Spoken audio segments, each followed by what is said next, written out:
Baik, sesi kedua untuk lebih menghemat waktu karena kita agak terlambat tadi, kita langsung masuk sesi ujian ya. Yang namanya ujian perlu saya ingatkan Mas, Anda harus menjawab. Tidak boleh diam atau tidak boleh hanya menerima tanggapan begitu saja gitu ya. Apalagi hanya bilang siap-siap begitu ya, itu tidak penting dalam ujian ya. Kalau ujian ini ada buktinya Anda diuji yaitu bisa menjawab dengan baik ya. Paham ya? Mohon didengarkan dengan fokus. Jadi tidak boleh ada kegiatan lain kecuali Anda fokus mendengarkan tanggapan, pertanyaan dan lain-lain dari para penguji. Baik, saya mulai. Karena saya penguji pertama, saya ingin mengambil hak saya di kesempatan pertama ya. Saya berharap Anda bisa menjawabnya dengan baik ya. Karena tidak banyak dan tidak sulit, maka saya mengambil kesempatan pertama ini. Kita langsung ke judulnya. Saya ingin meminta konfirmasi dua hal dari judulnya. Ya.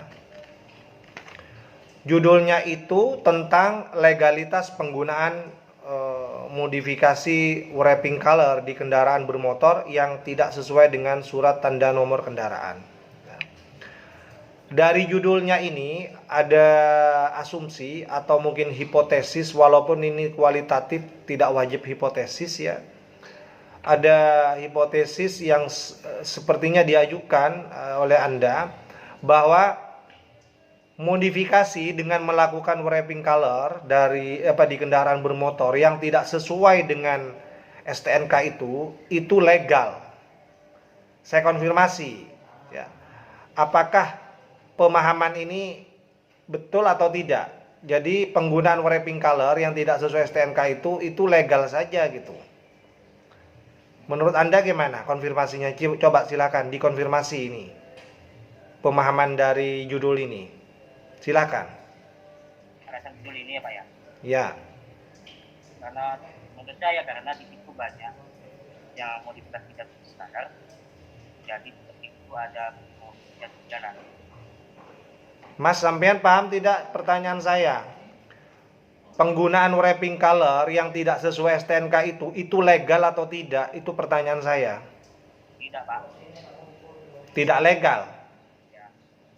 Lah terus pencantuman legalitas di sini maksudnya apa? Pencantuman diksi legalitas dalam judul ini maksudnya apa? Ini kan judulnya legalitas penggunaan wrapping color di kendaraan bermotor yang tidak sesuai STNK. Sekarang muncul seolah-olah dari judul ini dipahami ini legal gitu. Menurut Anda gimana? Untuk mengkonfirmasi ini atau mengklarifikasi pemahaman ini. Apa Anda keliru menggunakan diksi legalitas atau mungkin Anda tidak paham dengan penggunaan istilah legalitas ini? Menurut saya legal Pak. Gimana Mas? Menurut saya tidak legal. Kurang jelas suaranya. Menurut saya tidak legal Pak. Menurut sampean ilegal? Ya Pak. Ya, berarti itu harus ditegaskan bahwa penggunaan wrapping color ini yang tidak sesuai STNK itu ilegal ya. Oleh karena itu penggunaan diksi legalitas itu perlu diperjelas. Artinya harus ada definisi konsep, apa yang dimaksud dengan istilah legalitas dalam pencantumannya di dalam judul penelitian skripsi ini ya. Karena kalau bicara legalitas itu kemungkinannya ada dua, ada bisa legal atau mungkin bisa tidak legal kalau dalam anggapan sampean tadi. Tapi ada orang memahami judul ini langsung pemahamannya, wah legal kok, boleh asalkan standar gitu. Ada yang memahaminya seperti itu Mas. Dari judulnya ini orang akan memahami penggunaan wrapping color itu legal kok asalkan standarnya jelas, tetap tidak bertentangan dengan undang-undang. Ada yang memahaminya seperti itu. Ya. Paham maksud saya ya? Baik, itu konfirmasi pertama. Konfirmasi yang kedua, penelitian ini studi kasus atau bukan? Studi kasus Pak. Hah? Studi kasus. Studi kasus. Baik, kalau memang studi kasus, saya langsung saja ya, saya tanggapi ya. Adakah kasus yang disampaikan dalam penelitian ini? Silahkan dijawab. Anda tadi mengkonfirmasi bahwa ini adalah penelitian kasus, Pak. Adalah studi kasus. Sekarang saya tanya, kasusnya di mana dituliskan di penelitian ini? Daerah itu Pak, Tarangan sama di Pelak Pak. Yang keras suaranya, Mas, suaranya kecil. Saya ada kasusnya itu ada di Tarangan sama di Pelak Pak. Ada di mana? Di Pelak di Padukian Pak sama Tarangan. Loh, Mas, ini penelitian yang sudah dilaporkan dalam bentuk tertulis.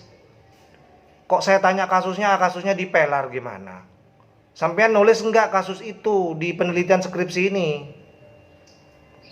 Sampean menulis enggak kasus yang dimaksud itu di penelitian skripsi ini? Enggak ada sama sekali di sini kasusnya. Jadi jawabannya bukan seperti itu. Ini penelitian sudah ada laporannya dalam bentuk tertulis. Jadi jawabannya harus ada di dalam penelitian ini. Kalau Anda tadi mengatakan ini adalah studi kasus, berarti kasus yang dimaksud itu ditulis, dideskripsikan dalam penelitian skripsi ini. Ini nggak ada di sini. Ayo, gimana? Ini studi kasus atau bukan?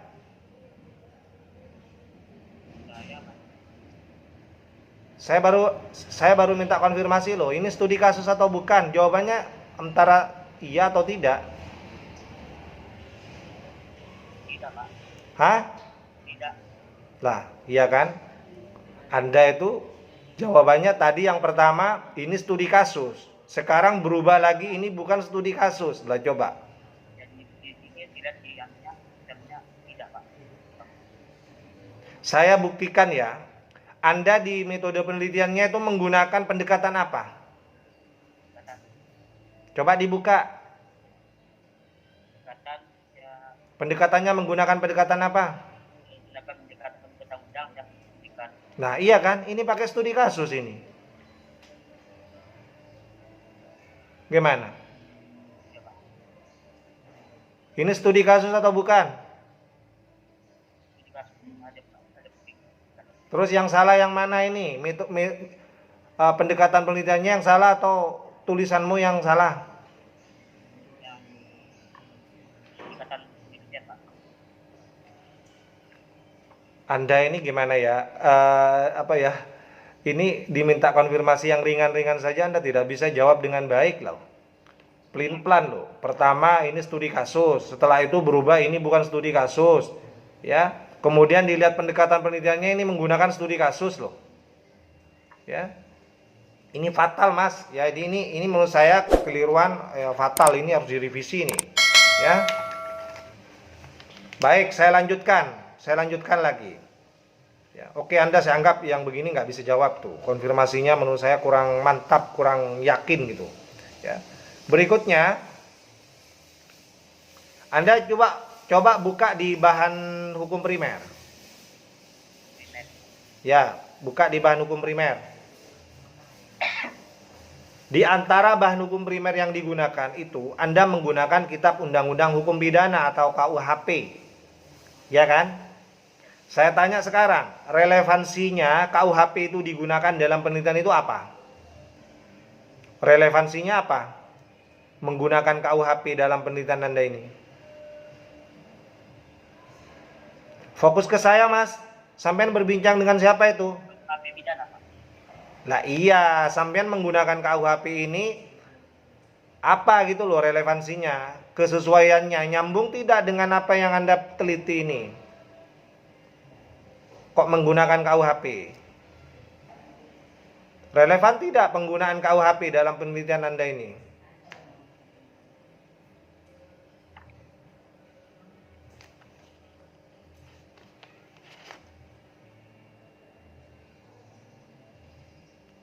Sudah tidak bisa jawab?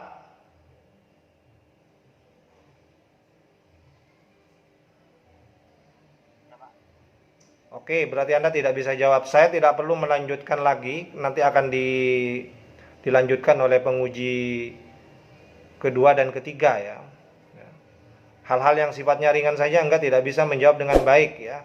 Biarlah nanti dilanjutkan oleh penguji 2 dan penguji 3. Saya berikan kesempatan kepada penguji 2, Bapak Arif Santoso. Silahkan Bapak Arif.